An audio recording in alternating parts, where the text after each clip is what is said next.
xanuunku saaxiibkaaga kulama qaybsan karo tiiraanyaduna qofkaad jeceshahay kaama qaadi karo markaad qalbi jabayso qofka kuu dhow ma dareemi karo haddaba dhegayso taladani haddaad jabto kuma hiilinayso ilaa doonistaada mooye haddaad jabto kuma kabayso ilaa naftaada mooye qiimahaaga indhaha dadka ha ka raadin ee damiirkaaga ka raadi haddii damiirkaagu caafimaad qabo naftuna way raaxaysanaysaa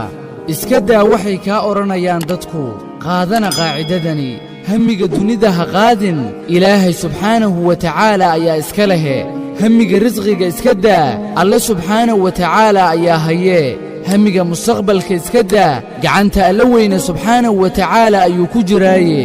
balse hal hami qaad oo ah raaligelinta alle subxaanahu wa tacaala murugta hal sujuud baa wadi karaysaa farxaddana hal duco ayaa keeni karaysaa wanaag samee xitaa haddaysan dadku wanaag kuugu abaalgudayn